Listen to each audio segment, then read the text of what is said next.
If you have your novena to God's love, please bring it out. The list of your dreams. Kung wala naman, it's okay. I want you to lift up your dreams, your prayers today, because God is here.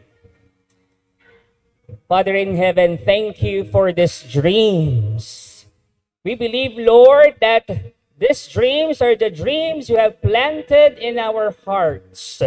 And today, Lord, as we start a new journey here in City Mall, we always believe that you will always provide all the resources we need, all the connections we need, all the people we need so that we can achieve these dreams.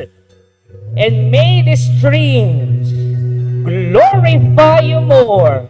In Jesus' name we pray. In Jesus' name we pray. Today, I receive all of God's love for me. Today, I open myself to the unbounded, limitless, overflowing abundance of God's universe. Today, I open myself to God's blessings, healing, and miracles. Today, I open myself to God's Word, so I become more like Jesus every day. Today, I proclaim that I am God's beloved. I am God's servant. I am God's powerful champion. And because I am blessing the world. In Jesus' name, amen and amen. Welcome to Feast Dagupan! City Mall, Mayombo. Amen. Praise God. Grabe, nais ko munang pasalamatan lahat ng staff, management ng City Mall Mayombo for welcoming us here. Maraming salamat. Palakpakan naman natin sila. Engineer Shapno, Ma'am Judith, Miss Kayabyab, thank you very much. Every Sunday, we will meet here at 9:30 a.m. I want you to go around for 30 seconds. Greet one another. Sabihin nyo sa kanila. Remind them, God is here. Hug them or face bump. Go ahead. For 30 seconds, go!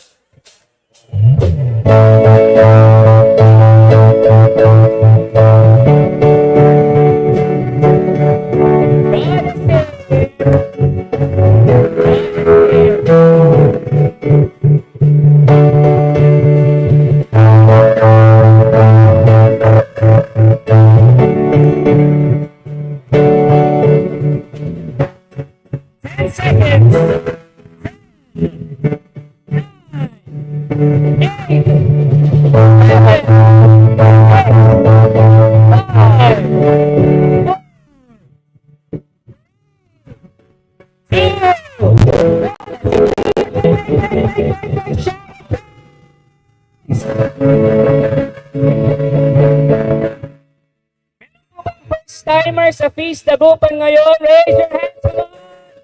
First-timers! Welcome to Feast Dagupan. Mamaya po, I would like to welcome you and our servants would like to welcome you. Meron po silang regalo sa inyo. After the feast, magkita-kita po tayo on that corner, I think. Or this, mamaya announce na namin kung saan corner. Basta hindi sa labas. Again, for those who are here, welcome. First-timers, welcome. Treat this as your new home, your spiritual home. Whoever you are, whatever you've done, listen to this. Look me in the eye. Tingin sa pogi. You are welcome here. This is your home. This is your home. We will not judge you. We are here to love you. Those also na naririnig po ang boses ko sa food court o sa likuran o sa buong City Mall, know and believe that God wants to speak to you also today. So hindi lang po ito dito So lahat po na nakakarinig ng boses ko sa buong City Mall, God is speaking also straight to your heart. Amen. Pakisabi nga sa katabi mo, God is here. God is here. And with that, we honor the word. Friends, this is the word of God that tells you I am here. Ang sabi niya sa'yo, nandito ako, umiibig sa'yo. We honor the word. We sing. Thy word is a lamp unto my feet, to my path. Share a verse. They will flash it on the screen. Ayan, nandyan sa screen. Pakibasa nga kung okay lang. 1, 2, 3, go.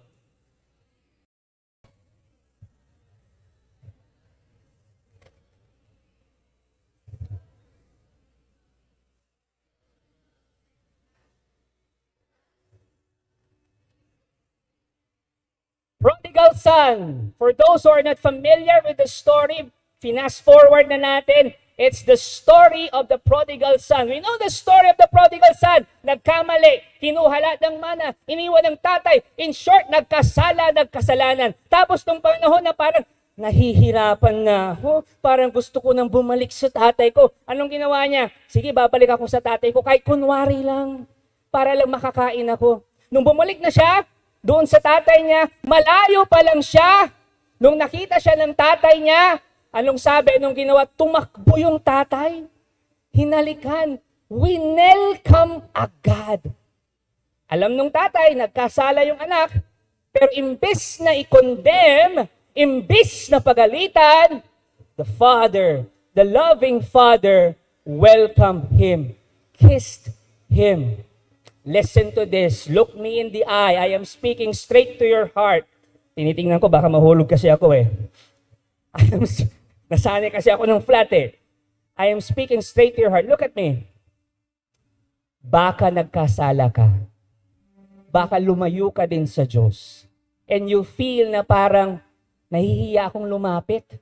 Pero pagod na ako eh. Kahit kunwari lang, sige, attend na lang ako ng feast. Kahit kunwari lang, attend ako ng simbahan. Kasi nahihiya pa rin ako, makasalanan ako eh. But listen to this. Baunin nyo to. Papunta pa lang kayo ng City Mall. God is welcoming you. He is running towards you. I want you to absorb that. He loves you. He does not look at your sins. Ang Diyos, mahal ka lang niya talaga. That's why, come back to Him. Brother Pars, hindi ko maiwanan yung kasalanan ko. Struggle pa rin. We will journey with you. Basta come here. We will love you. Tell every person that you know, whoever he is or she is, he or she is welcome to the feast. The feast is God's embrace for all of us sinners. This is the feast. So wag ka nang, atin na lang ako ng feast ng church pag perfecto na ako, hindi na ako nagkakasalanan. No.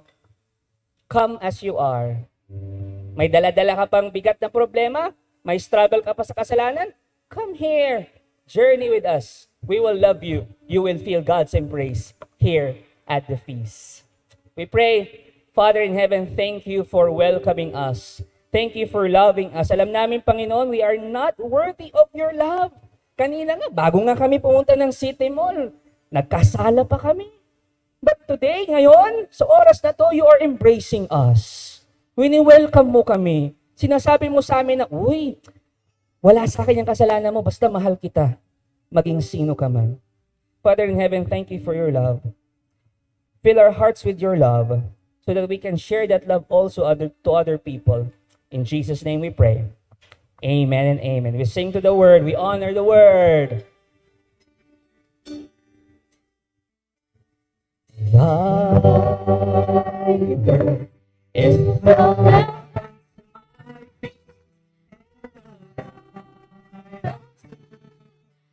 my path.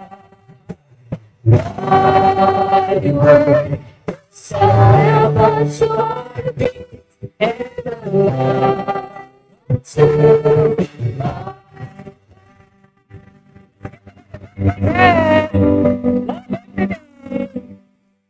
Please be seated everybody at habang papaupo po kayo, sabihin nyo sa katabi mo, masaya ako, ikaw ang katabi ko. O wag mo kong iwanan ha. Again, maraming salamat ulit sa City Mall Mayombo Management for welcoming us here. And thank you for your love. Again, every Sunday po, magmi-meet na tayo dito, 9:30. Attend lang kayo. Yung mga nandyan sa food court, attend lang kayo. Nandito sa may Mary Mart, attend lang kayo. You are welcome. Punta lang po kayo dito. You are welcome. Alright. Welcome to the second talk of our series, Rested. Pakisabi, Rested. Rediscovering the Sabbath. Ito pong series na ito, ayan, may tarpaulin tayo dyan sa harap. Ito pong series na ito, we are revisiting Sabbath, wherein the Lord instructed His people in the Ten Commandments. Ilang Ten Commandments ulit meron tayo? Ayan, alam nyo na. Where God instructed His people sa Ten Commandments, ang sabi niya, to rest on the Sabbath day, on Sunday. To rest on Sunday. So, 6 days a week, magtatrabaho. Then on the 7th day, magpapahinga. Last week, ano yung title ng talk natin?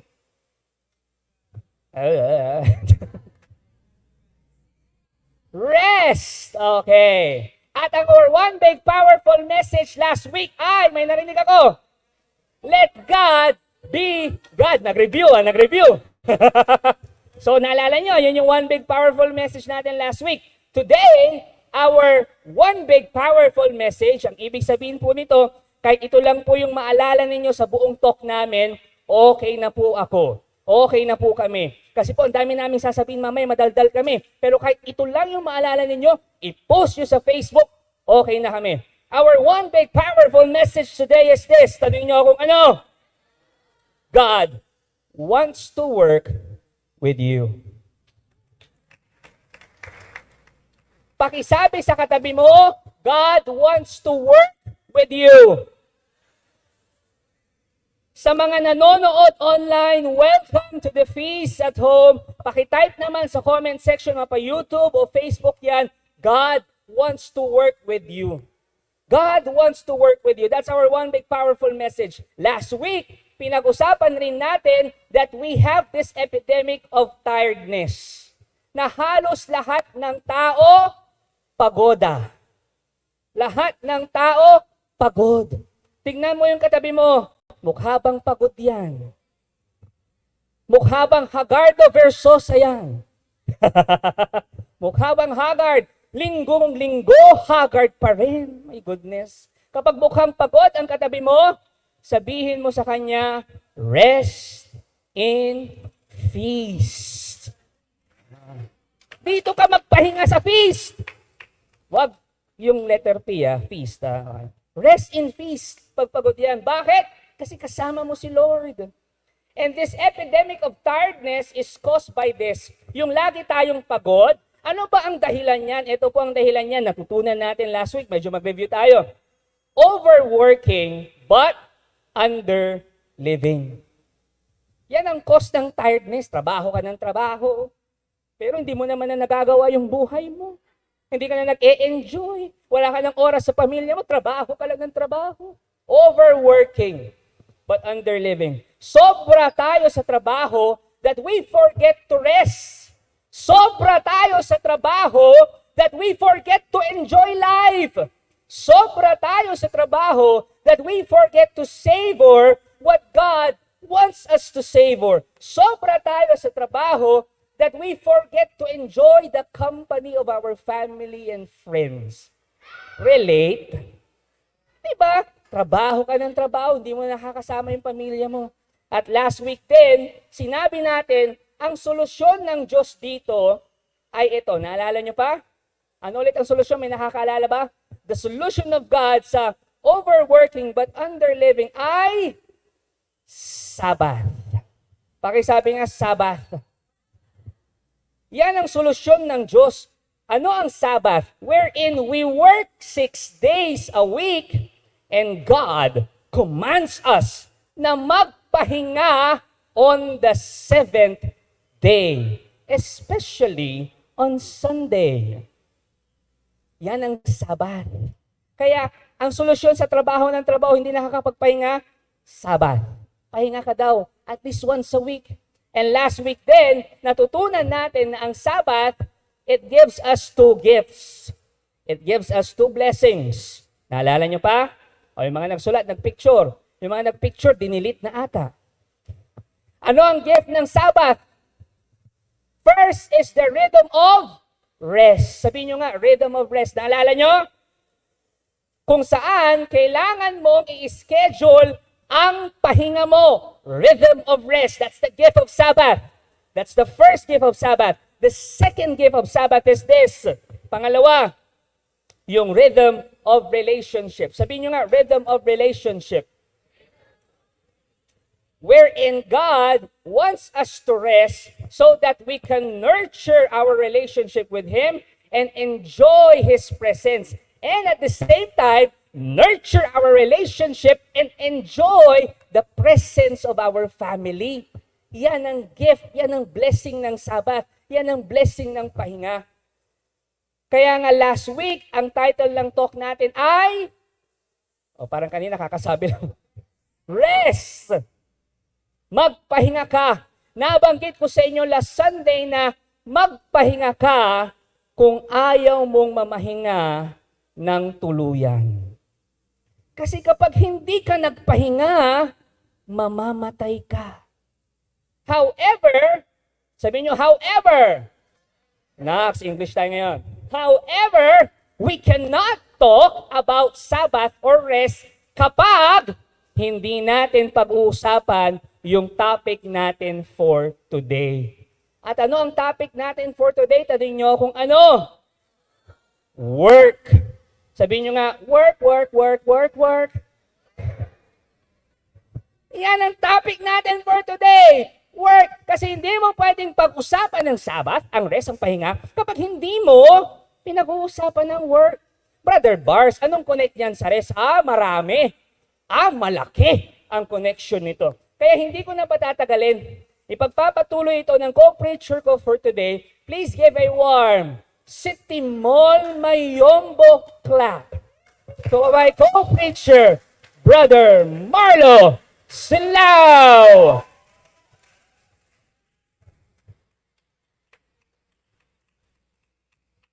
Amen. Di ako sanay makita.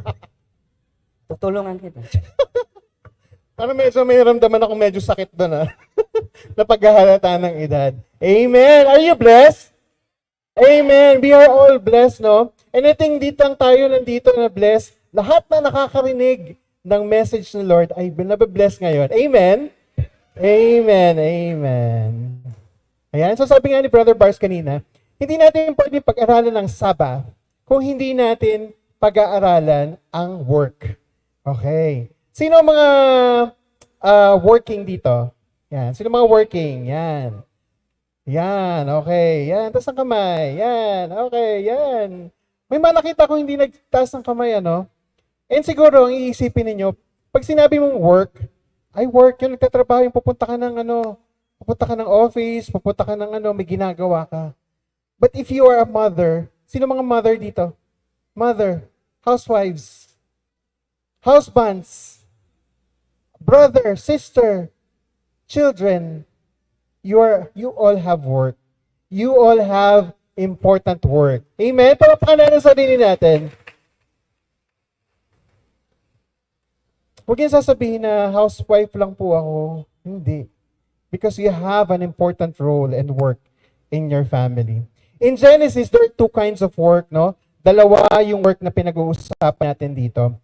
Kanina, this is actually related dun sa homily ni Father kanina. Sino ang nag-decide ng kamatayan?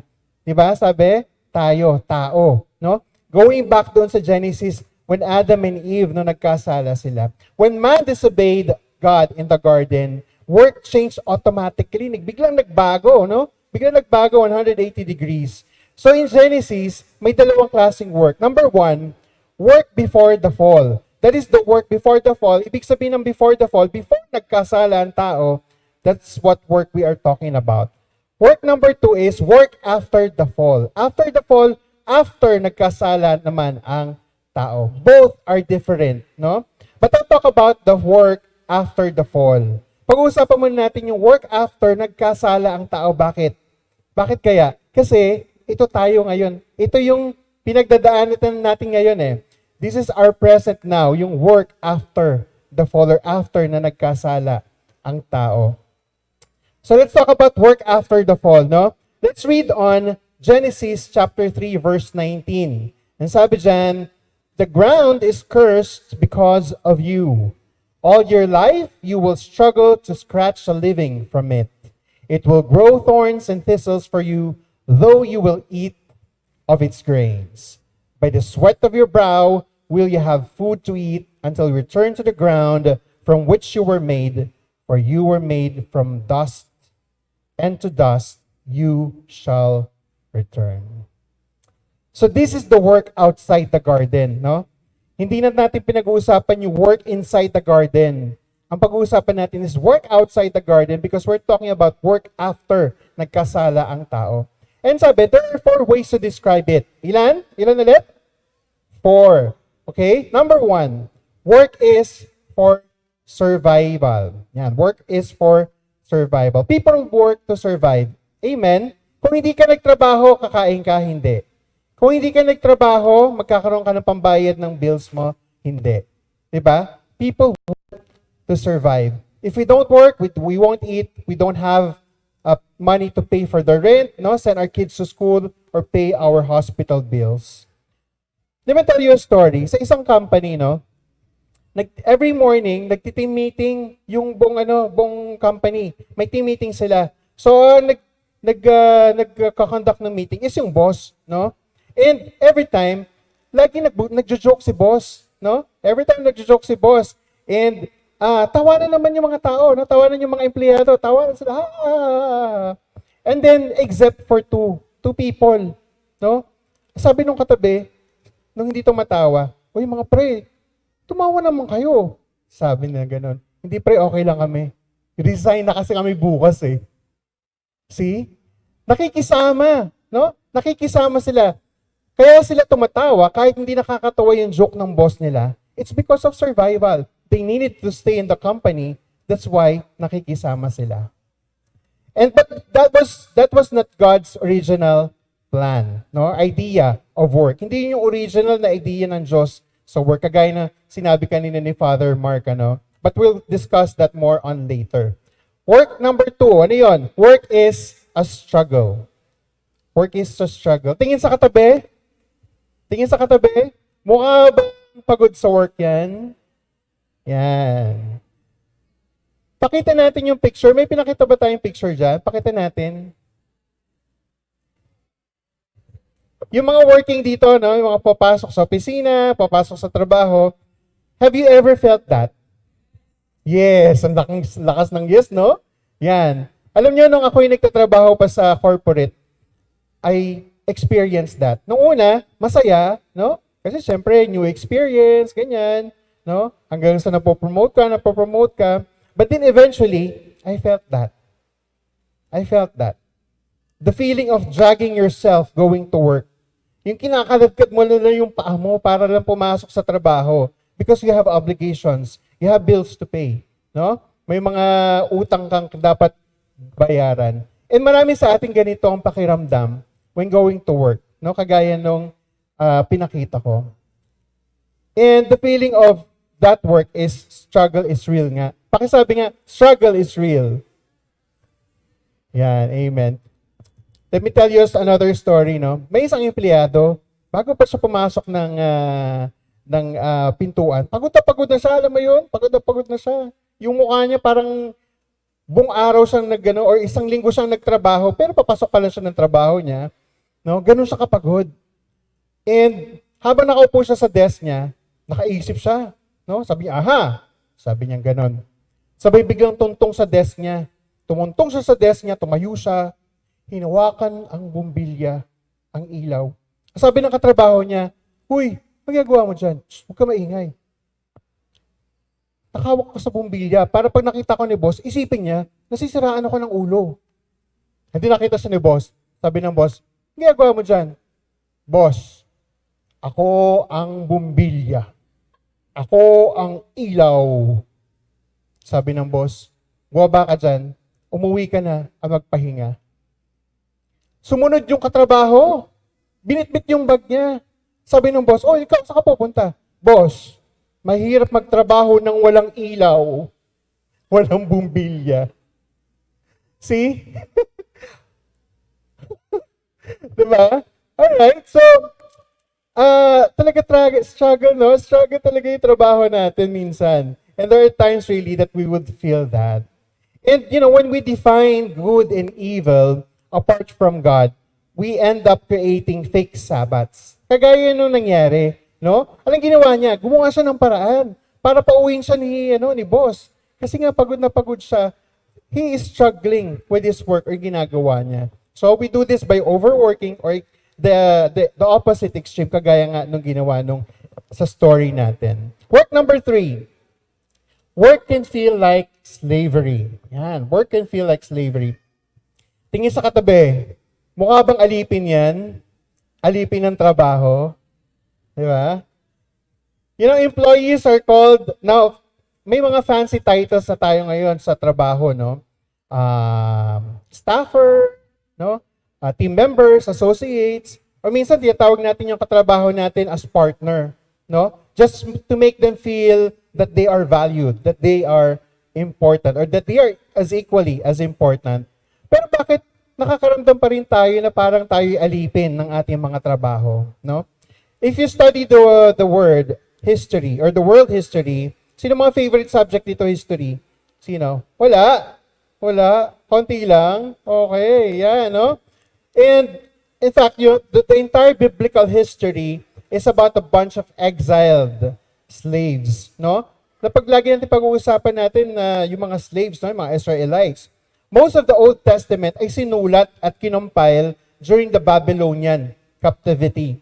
And ang sabi ng mga biblical authors, no, and while they were reflecting on what they were compiling and writing during that time, they realized that when they rejected God, their work became slavery. Diba? Nung nireject nila ang Diyos, kagaya nung nagkasala ang tao, nag-decide ang tao na gawin niyang Diyos ang sarili niya. And sabi sa Deuteronomy, basahin natin, sa Deuteronomy chapter 5, verse 15, remember that you were once slaves in Egypt, but the Lord your God brought you out with his strong hand and powerful arm. That is why the Lord your God has commanded you to rest on the Sabbath day. Now here's the logic, no? Slaves cannot stop working. Kapag alipin ka, never kang mag-stop mag-work. And people who practice the Sabbath are free.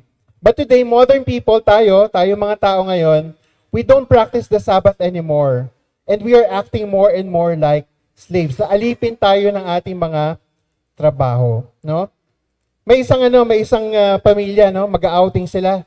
Family outing, no? Siyempre excited, especially mga bata. But the dad, no, habang nagsasakay siya ng mga gagamitin nila sa outing nila, may isa siyang hindi kinalimutan, ang kanyang laptop. Sabi sa kanya na anak niya, Dad, why are you bringing your laptop? Because I'll be working there. See? Di ba? It defeats the purpose of the outing, no? Of the bonding. Bakit? Kasi magtatrabaho daw siya dun eh. Di ba? Anong purpose nun? Nagtrabaho lang siya. That guy or that husband is a slave of his work. Work number 4. Work is separated from God. The fall of Eden, nung nagkasala, the fall of Eden, not just about choosing the wrong fruit, but choosing the wrong God. Kagaya ng sinabi ko kanina, the man decided to become his own God. No? And that is the rejection of God. Outside the garden, your work alone, again, this wasn't God's plan for us. Hindi talaga ito yung plano ng Diyos sa atin. What was the original design for us? Papunta tayo dun sa exciting part, which will be covered by our poging builder, Brother Bars Lumibaw. Amen. Ayan. Masyado excited sa Brother Bars. Are you blessed? Yes. May natutunan? Amen. Amen. Yan. Sensya na po, naka-adjust pa ako. Let's give a big hand to Brother Marlo.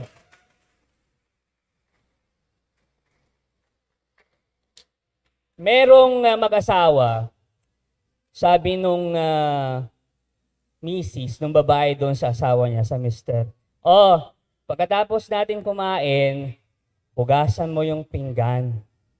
Magtrabaho ka, yan na nga lang ang trabaho mo dito sa bahay. Hugasan mo yung pinggan. Sabi nung mister doon sa misis niya, hindi trabaho ng lalaki ang paghuhugas ng pinggan. Kaya trabaho ng babae yan.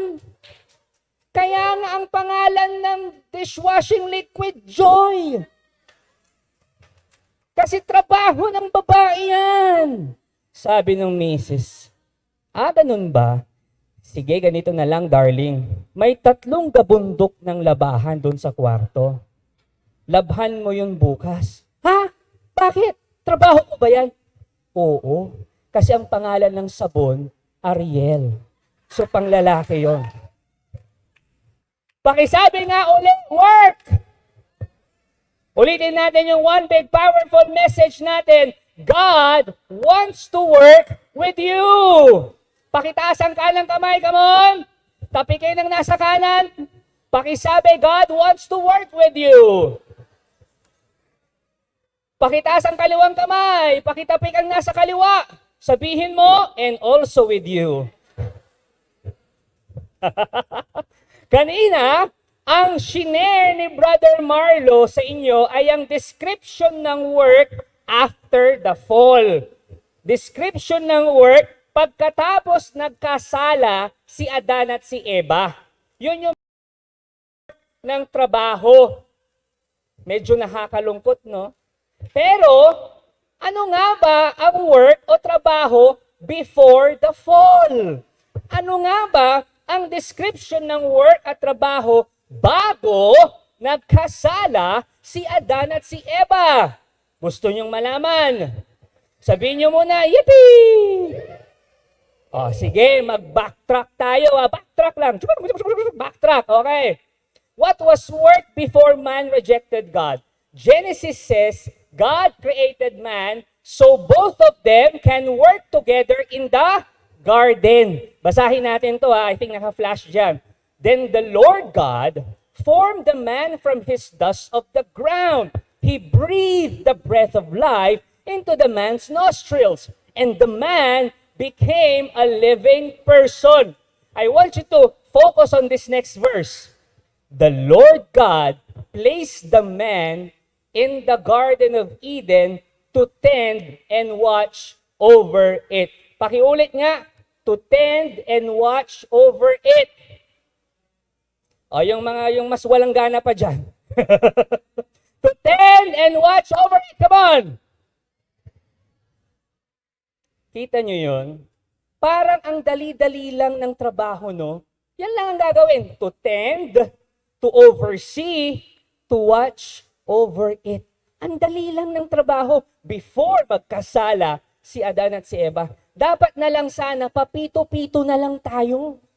We are watching the creation, hindi masyadong nahihirapan. Yun ang work bago magkasala si Adan at si Eva.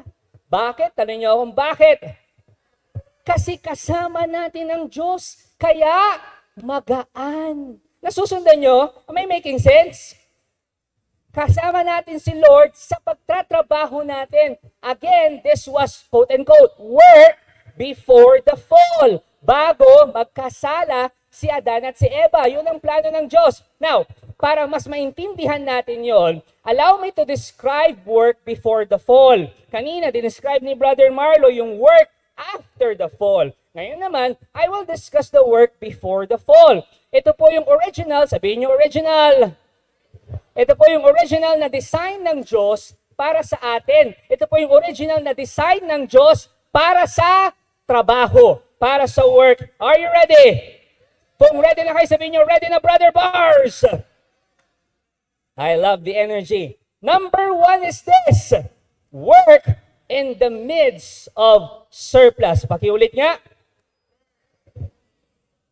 Sabihin nyo nga, surplus. After the fall, work was about survival na lang. Tama? Pagkatapos nagkasala ni Adan at ni Eva, ang trabaho, ang description ng trabaho for survival na lang. Yung tipong kailangan mong bungkalin yung lupa, tapos kailangan mong mahirapan, kailangan mong pagpawisan, you will struggle, survival talaga. Pero originally, pakinggan nyo to, originally, ang gagawin lang dapat natin ay to tend and watch over it. Because originally, work was having a lot of safety, security, and supply. Hindi ka mauubusan. Kaya ang sarap magtrabaho. Ngayon kasi, after the fall, nagtatrabaho tayo kasi feeling natin, mauubusan tayo. Nasusundan niyo ako? But before magkasala si Adan at si Eva, work was about not survival. Ang sarap magtrabaho. Kasi meron ka namang supply, meron ka namang security. And because there was an abundance of fruit ready for the picking, pakinggan niyo mabuti ito. You don't work to eat, you work to serve God. That's work before the fall. Bago magkasala si Adan at si Eva. Sinong gusto ng ganong pagtatrabaho? Taas ang kamay. Yung papito-pito lang, di ba? Ang sarap nun, di ba? Yung nagtatrabaho ka, hindi dahil kailangan mong kumain, sure ball, makakakain ka. Nagtatrabaho ka kasi nakakapag-serve ka kay Lord. Sarap. Sabihin nyo, langhap sarap. Oh, alam niyo na, ha? After the feast, ha? Gusto niyo akong kunin endorser? Isa po sa mga pangarap ko ay that the Lord will prosper kaming dalawa ni Jobel, our business, our work, that our passive income is so huge. Isa yan sa pangarap ko. Yung talagang sobrang laki ng passive income namin mag-asawa, na wala na akong ibang iisipin, kundi mag-serve na lang. Yung wala na akong ibang iisipin, kundi tumulong na lang sa mga nangangailangan. That's my dream, one of my dreams. Di ba tayong mga Pilipino, madalas tayong nalalapitan ng mga kaibigan natin, kamag-anak natin, di ba? Humihingi ng tulong, mangungutang. Kaya kapag nag-message yan sa'yo ng kamusta, alam na this. Yung iba, blinak nila agad. Nangamusta lang eh. Di ba, nilalapitan tayo ng mga kamag-anak, kaibigan natin. Di ba? Tapos meron kayong nakikita na may kailangan ng tulong. Tapos ikaw, gustong-gusto mong tumulong, pero hindi ka makatulong. Bakit? Kasi nga, yung para sa sarili mo, kulang pa, di ba? Kaya yun yung pangarap ko, that the Lord will prosper us, that our passive income is huge para mas makapag-serve at makatulong. Yung tipong lahat ng lalapit sa akin, matutulungan ko. Biro ko nga kay Jobel minsan, kapag merong namamalimos, sabi ko sa kanya, alam mo asawa, ang pangarap ko yung hindi barya lang ibibigay natin, yung tipong 100 yung ibibigay natin doon sa namamalimos. Kasi barya na lang natin yun. Yung mga ganun. Kasi may surplus. Yung tipong lahat ng lalapit sa akin matutulungan ko at sana, yan din ang isa sa mga pangarap ninyo. That there is surplus. Sabihin nyo nga ulit, surplus. Ano yung una ulit? Work in the midst of surplus. Here's number 2. Na description of work after or before the fall. Work as service for God and others. Pakiulit. Alam nyo si Jesus, in the New Testament, He described the kingdom of God. Ito yung description niya sa kingdom of God, na parang tree, parang puno. Puno na birds come and make nest in its branches. Nasa Matthew yan. Na ang kaharian daw ng Diyos ay magiging sobra-sobrang prosperous, sobrang yabong, wherein the birds, sobrang yabong, sobrang prosperous, the birds will come there, they will rest there, and they will build their nest. Yan ang kingdom of God, sabi ng Diyos, sabi ni Jesus. Because in the garden, you are working for something so much bigger. You are tending the garden so that others may live there. And this was a reference to the Garden of Eden to declare na eto, listen to this, that many will be blessed through your work. Ang tanong, may nabe-bless ba sa trabaho nyo? Kasi, kapag titignan nyo ang Bible, sino ang unang trabahador? Who was the first worker in the Bible? Hula! It was God. Si Lord, di ba? He was also the first artist. He created everything. He was the first engineer. He was the first farmer. From days 1 to 6, God was like a master carpenter na ginather niya lahat ng kahoy at lahat ng bato to build a lovely home for us to dwell in. Ginather niya lahat, create niya yan para meron tayong matirahan. In fact, God modeled selflessness. Tignan nga ang katabi. Selfless ba yan? O selfish? O, kung selfless yan, ililibre ka niya mamaya sa food court. God modeled selflessness. Bakit niya ginawa ang mundo? Tanong niyo kung bakit? So that all creatures, tayong lahat, merong matirahan. So that we will have a nice home. Para sa atin, kaya niya ginawa yun. Hindi po para sa kanya. Nasusundan niyo ko? Nagtrabaho siya, hindi para sa kanya. Nagtrabaho siya para sa atin, para sa iba. Pakisabi sa katabi mo, para sa'yo. Para sa'yo. Yun lang, yun lang. So lahat ng ginawa ng Diyos, prepare niya para sa atin. Lahat ng yan para sa atin.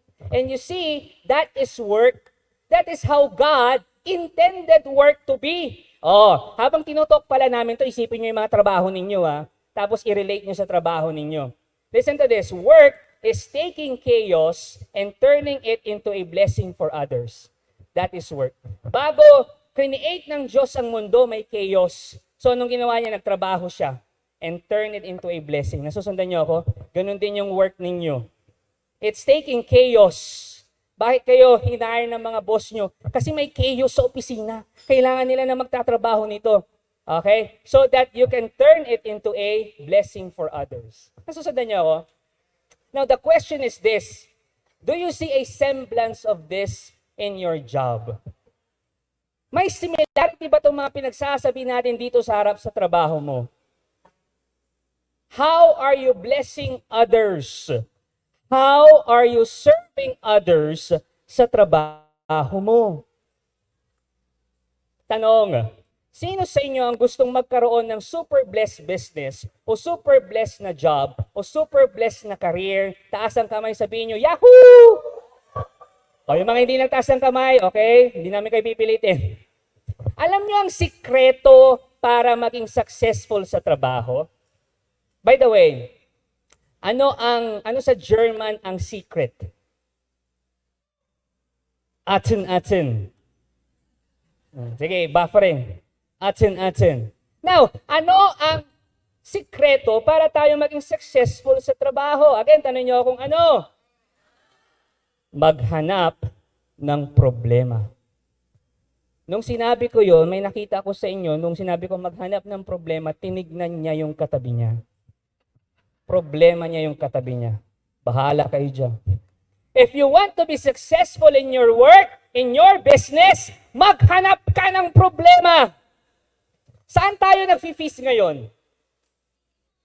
City Mall Mayombo. Ang City Mall, yung may-ari ng City Mall, isa yan sa mga successful na companies dito sa Pilipinas. Bakit successful ang City Mall? Tanong niyo kung bakit? Simple lang, naghanap sila ng problema. Naghanap sila ng problema. Yung tao, nagugutom. Problema ng tao, yung meron silang mapagkainan. Problema. Anong ginawa ng City Mall? May food court. Yung tao, problema nila, naghanap sila ng bibilhan nila ng damit. Anong ginawa ng City Mall? May bilihan ng damit doon. Pwede niyong puntahan mamaya. Ano pa? Ang City Mall. Ang mga tao naghanap ng mga supplies. May Ace Hardware dyan. Ang City Mall, or ang mga tao naghahanap ng, wala akong pag-groceryang dito within the area. Ang ginawa ng City Mall, may Mary Mart. Yung iba, wala na tayong ibang mapaggaganapan ng event natin. Anong ginawa ng City Mall? Merong mga event center. Yung iba, naghahanap ng pasalubong. Meron tayo dyan sa likod. Nasusundan niyo ko? And because City Mall is adding value to you, willing tayong mag-shell out ng pera. We add value to them also. Pag nagutom po kayo, mamaya after the feast, may food court po tayo doon sa gilid. May coffee shop din ata sila yung Highland Brew doon, ay yung Highland Coffee doon. So pwede niyong puntahan. Again, gusto niyo maging super blessed? Listen to this. Look for problems and solve it. Ganon din sa trabaho nyo. Kaya pansin nyo, kapag napopromote ka, the harder the problems you solve. And lumalaki rin ang sahod mo. Am I making sense? Bakit? Kasi ang binabayaran sa'yo ay yung problem solving mo. Yun ang binabayaran sa'yo. So anong pinupunto mo, Brother Bars? Ito po ang punto ko. Pakinggan niyong mabuti. Huwag niyong palagpasin to, ha. The more problems you solve, the more value you add, the more people you serve, and the more blessed you become. Kapag marami kang binibigyan ng value, marami kang tinutulungan, marami kang problemang sinusolve, the more blessed you become. Amen ba tayo dyan? Because work, listen to this, work is supposed to add value to others. It is supposed to serve God and others. Yung work mo. Again, sa trabaho mo, what problem or problems are you solving? Ask yourself, what value are you adding? Because it's meant to serve others.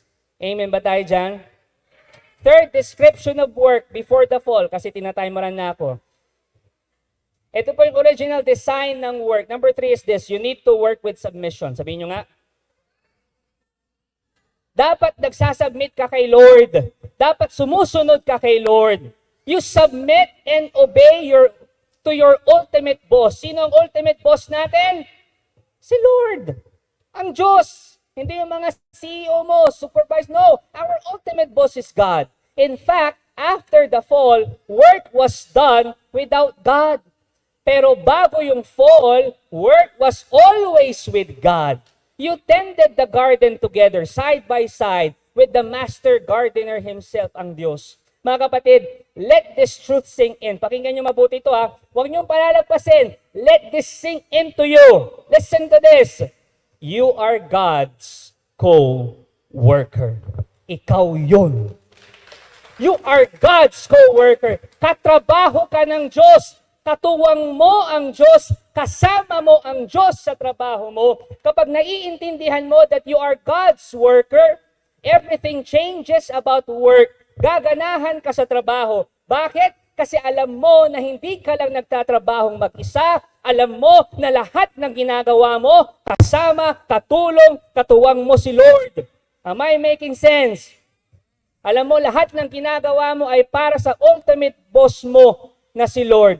Kaya ako, every time that I work, every time I give a talk, every time I give training, seminars, workshops, recollections, every time I give coaching sessions to my clients, counseling clients, every time I sell tableya, may tableya po kami, yung chocolate table, every time I sell shirts, yan po yung ginagawa ko. And every time I do all of this, anong sinasabi ko kay Lord? Lord, please bless me the way you wanted me to be blessed so that I can bless others and give you glory. Ano ang malalim na Tagalog ng work? Hanap buhay, hindi hanap pera. Kasi kapag pera lang ang hanap mo sa trabaho, hanap ka lang ng pera, darating ang panahon, tatamarin ka ng magtrabaho. Kapag wala ng pera o kaya kapag sobra na yung pera mo, tamad ka ng magtrabaho. Kaya dapat sa trabaho, naghahanap ng buhay. Yung purpose mo. And our purpose is loving and serving others kasi yung hanap buhay mo, doon mo nahahanap yung buhay mo para makapagbigay ka ng buhay sa iba. Kung klaro sa inyo yon, nakatuwang mo ang Diyos sa trabaho mo, gaganahan ka, gagalingan mo pa sa trabaho. Tapikin mo nga yung katabi mo, sabihin mo sa kanya, God wants to work with you. And here's number 4, last. Work is the eternal Sabbath. Sabihin nyo nga, work is the eternal Sabbath. Work is rest. And rest is also known as eternal Sabbath. Brother Bars, ang labo nun. Work nga, tapos sinabi mo rest. Paano nangyari yun? Let me explain, mabilisan. Let's do a quick Bible study, little Bible study. Balikan natin yung binasa nating Bible verse kanina. Ang sabi doon, the Lord God placed, sabihin nyo nga placed, the man in the Garden of Eden to tend and watch over it. Now, listen to this, mabilisan. Alam nyo, the word used for place dyan, inilagay, is the Hebrew word nuwak. Sabihin nyo nga, nuwak. Naalala nyo last week, na-encounter nyo yan, nuwak. Diba, lumabas yung word na yan. Nuwak is the same word used for Sabbath sa book of Deuteronomy, na ang ibig sabihin ay to settle.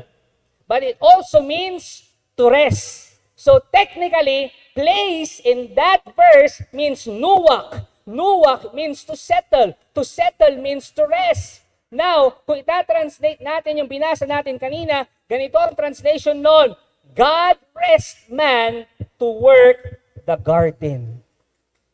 So yun ang paglalagay ng Diyos sa atin sa garden. It's actually meant to refresh us. Am I making sense? Anong ibig sabihin nun? Can work and rest go together? Pwede bang pagsabayin ng work at rest? Kasi alam nyo, this deconstructs our common ideas of rest and work. Kasi para sa atin, ang rest, ganito, pahiga-higa lang, nasa hammock ka, nakatali sa coconut tree, may baba, nandun ka lang, tapos umiinom ka ng mango shake, ewan ko kung may picture dyan. Or for us, rest is relaxing sa yung lazy boy, nood ka ng Netflix, tapos kain ka ng popcorn. Yun ang relax para sa atin, yun ang rest para sa atin. Para sa karamihan, rest is doing nothing. Tama ba? Yan ang impression natin sa rest. But you see, God is actually telling us that rest and work can be done. Maintindihan ito ng mga plantito sa plantitas natin. May mga plantito-plantita ba dito? Taas kami magingay. Diba, ang hirap ng gardening. It involves a lot of uncomfortable squatting, bending, ganyan. Ang hirap. Ang hirap niya. Tapos tatanungin mo, bakit mo ginagawa yan? Ang hirap niya na ang sagot nila, ito ang pahinga ko eh. This is my rest. Nakaka-energize. I feel rested. At ganyan din ang nafe-feel when I do my work, kapag nagbibigay ako ng mga talks sa mga schools and companies, kapag nagpipreach ako, I feel rested. Ay, alam nyo ba, kapag na-prepare kami ng talk, sobrang preparations namin. Ako, kahit puyat na, sige lang. Bakit? This is my rest. Nasusundan nyo ako? Ito ang idea ng Diyos sa work, na your work is your rest too. Because when you love what you do and do what you love, work becomes rest. Ikaw ba, Brother Boss, gusto mo kasi yung ginagawa mo, ako hindi. Naiintindihan ko po yun. Ayaw yung iba sa inyo, ayaw nyo yung ginagawa nyo, ayaw nyo yung trabaho nyo, naiintindihan ko po yun. But you see, kaya nga kailangan natin ng Sabbath. We need 6 days of work and 1 day of rest. Kasi alam ng Diyos na nakakapagod, napagod ka na. Yung na-experience mo yon after the fall. You see, my passion is preaching. My passion is communicating God's word to people. My passion is discipling other people. That's my passion. I can do that all day, kahit walang bayad. In fact, wala naman talagang bayad. But the reality is this. Tanungin niyo kung ano. I am a husband. I have a family to build. Kailangan kumain ng pamilya ko. So ako, I am doing life coaching, counseling. I have my business of giving talks and trainings to companies and schools. I need to work 6 days a week so that I could have all the funds and resources so that magawa ko yung gusto ko sa weekends. At ano yon? Mag-preach at mag-disciple. So yung mga nangangailangan po ng speaker dyan, pwede nyo po akong itap, gano'n. Message nyo lang ako. Nakakapagod mag-work ng 6 days. Buti na lang may Sabbath. Sabihin nyo, buti na lang may Sabbath. Yung trabaho ko ng 6 days, nakakapagod po yun, pero pagdating ng Sunday, I get to work, quote and quote, as a preacher, and at the same time, rest. Kasi this energizes me. Alam nyo, may mga, mabilisan na lang, may mga nandito, may mga trabaho yung servants natin, yung mga worship leaders natin dito, yung iba dyan, teacher. 6 days ang trabaho, pero pagdating ng 7th day, Sabbath nila, nagsuserve sila dito, ginagawa nila yung gusto nila, kumanta, tumugtog. Yung head natin ng events, teacher yan sa isang university, si Nika. Nagtatrabaho yan 6 days a week. Pero pagdating ng 7th day, ginagawa niya yung gusto niya. Ito yun. Na nasusundan niyo ako, work becomes rest. When there is surplus, work becomes rest when you love and serve others. Work becomes rest when you love what you do and you love the people you are serving. Work becomes rest when you do it with God. May I invite everyone to please stand. I hope naiba ang tingin nyo sa work, naiba ang tingin nyo sa rest. The key is to work with God. To work with God. Why are we overworking but underliving? Tanungin nyo kung bakit. It's because we worry. Bakit ka trabaho ng trabaho tapos hindi ka nagpapahinga? Kasi nagwo-worry ka. Nagwo-worry ka na baka maubusan ka. It's because of the lack of trust that God will provide. Kaya ka trabaho ng trabaho at hindi ka nagpapahinga. Feeling mo kasi hindi ka or feeling mo kasi mauubusan ka. Kaya ka nagtatrabaho ng trabaho at hindi nagpapahinga kasi you are worried na baka maubusan ka, na baka mawalan ka. Hindi ka nagtitiwala sa Diyos that He will always provide for you. Basahin natin to Matthew 6:27-33. Look at the birds of the air. They do not sow or reap or store away in barns, and yet your heavenly Father feeds them. Are you not much more valuable than they? Can any one of you, by worrying, add a single hour to your life? Ibon nga napapakain ng Diyos, ikaw pa kaya? Sabi mo nga sa katabi mo, ikaw pa kaya? Ikaw pa kaya na pinaka-importante sa Kanya? Ibon nga pinapakain niya, ikaw pa kaya? Diba? Trust that the Father feeds you. And surrender all your worries to Him. Hindi ka mauubusan, hindi ka mawawalan. Bakit? God is your partner. God is a God of abundance. Ang kasama mo, ang katuwang mo, Diyos na nagmamay-ari ng lahat. Ang kasama mo, ang katuwang mo, Diyos na mapagbigay. Ang kasama mo, ang katuwang mo, Diyos na mapagmahal. So bakit ka mangangamba? Bakit ka magwo-worry? Partner mo siya, di ba? Take a rest. And as you take a rest, know and trust God that He will always provide. Why? Because He is working with you. I love this quote from Pope John 23rd. Matagal na siyang Pope. At noong mga panahon na siya ay Pope, ang daming problema ng simbahan. Anong sabi niya? It's your church, Lord. I'm going to bed. Daming problema ng simbahan. Pero nagpahinga pa rin siya. Bakit? Alam niya, partner niya ang Diyos. Ang sabi niya, Lord, this is your church. Magpapahinga na ako. Kasi alam ko, kahit nagpapahinga ako, you will always provide. You will do your task. Kaya magpahinga ka. Once a week. And as we worship today, surrender your work and your entire life to God. Why? Because He loves you. He loves you. I want you to surrender your life today. If this is the first time you will do this, it's okay. If this is the end time, pang ilang beses mo nang ginagawa kasi weekly naman natin itong ginagawa, again, it's okay. Pray this prayer with me using your hearts. Jesus, thank you for the gift of work. And thank you for the gift of this. Yes, Lord, minsan, nangangamba kami, wala kaming tiwala, kasi akala namin mauubusan kami, kaya trabaho kami ng trabaho. But because of your word today, because of your message today, we are being reminded na oo nga, no? Meron kaming Diyos na kasama, meron kaming Diyos na katuwang, meron kaming Diyos na mapagmahal kasama. So bakit kami mangangamba? Meron kaming karelyebo at pwede kaming magpahinga. Lord, today, we surrender all our worries to you. We surrender our life to you. Today, Lord, gusto na naming magpahinga in your loving arms and continue to work because we work to serve you and other people. Today, Lord, as we surrender our life, our rest, our work to you, we declare more victories. We declare more blessings. We declare more healing. We declare more abundance.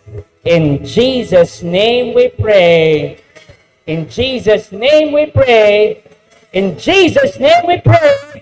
Worship the Lord today. Thank you for watching. Be sure to subscribe to this YouTube channel para wala kayong ma-miss na video at live stream. Please also share this video to your loved ones, families, and friends. And do not forget that you can join us here live sa Feast Dagupan. God bless you all more. Mama Mary loves you.